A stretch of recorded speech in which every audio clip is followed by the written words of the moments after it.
Adani enterprises ये है आज का स्टॉक, टॉप स्टॉक, और जहां पर 20,000 करोड़ का फॉलो ऑन पब्लिक ऑफर आ रहा है। डेट आ चुकी है 27 से 31 जनवरी, और आपके लिए प्राइस रेंज भी आ चुकी है 3,112 रुपए से 3,176 रुपए के आसपास का, और फ्लोर प्राइस जो तय हुआ 3,112 का है। रिटेल इन्वेस्टर्स को मिलेगा 64 रुपए का डिस्काउंट भी। बिल्कुल।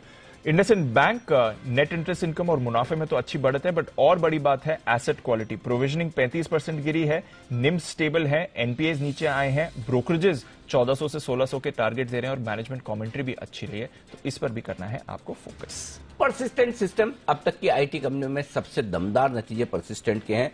डॉलर आय 3.5% बढ़ी है, मुनाफे में बढ़त हुई है 8% की, लेकिन जो मार्जिन बढ़कर आए वो उम्मीद से काफी बेहतर है। 14.5% के आसपास के मार्जिन का था अंदाजा, आया है 15.5%, और एट्रिशन रेट भी कम होती हुई दिखे, तो परसिस्टेंट के नतीजे आज बाजार को आएंगे पसंद।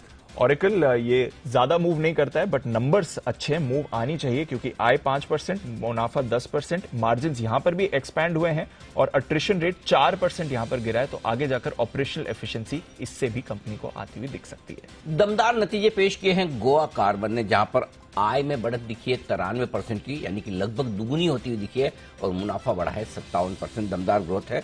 कामकाजी मुनाफे में लगभग 2.25 गुना मतलब 230% बढ़ा है, और मार्जिन भी अच्छे दमदार सुधर कर आते हुए दिखे। तो हर एक फ्रंट पर, ऑपरेशनल फ्रंट पर, और उसके बाद स्टॉक बहुत चला हुआ भी नहीं, आप देख सकते हैं ऑलरेडी 3% ऊपर खुलने के संकेत प्री ओपनिंग सेशन में।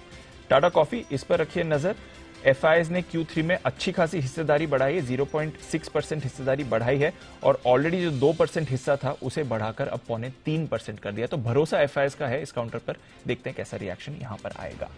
सरकार के पास जो कारें हैं, यानी कि सरकारी डिपार्टमेंट्स के पास जो कारें हैं, 15 साल से पुरानी होने पर अब उनकी स्क्रैप करना जरूरी है, यानी कि उन्हें खत्म करना जरूरी होगा, और इसके चलते एमएससीसी रह सकता है एक्शन, और जिन गाड़ियों का रजिस्ट्रेशन रिन्यू के लिए जाएगा वो भी रद्द हो जाएगा अगर 15 साल से पुरानी कारें हैं। तो जब भी स्क्रैपिंग की बात आती है, एमएसटीसी वो स्टॉक है जो एक्शन में रहता है, तो आज इस पर भी नजर रखिए। हालांकि ये खबर पहले से पता है, लेकिन कल नोटिफिकेशन इस पर जारी हुआ है, इस वजह से स्टॉक रहेगा सुर्खियों में। बिल्कुल। ऑरोबिंदो फार्मा, यहां पर एक सेंटिमेंटल नेगेटिव इंपैक्ट आ सकता है, क्योंकि लगातार यूएसएफडीए की परेशानी इस कंपनी पर बनी हुई है। अब पता चल रहा है कि एक इनकी सब्सिडरी यूनिट की इंस्पेक्शन हुए थे, वहां पर भी 483 फॉर्म जारी कर दिया गया है, 2 आपत्तियां भी पाई गई हैं। ऑब्जर्वेशनल प्रोसीजरल है, बट लगातार यूएसएफडीए के साथ परेशानी में पड़ा हुआ है ऑरोबिंदो, और स्टॉक भी हमेशा दबाव में ही रहा है। नायका, बड़ी दमदार रिपोर्ट आई है सिटी ग्रुप की तरफ से, और रिपोर्ट में लगभग 276 रुपए के टारगेट, यहां से दुगने से ज्यादा के टारगेट है आपके लिए।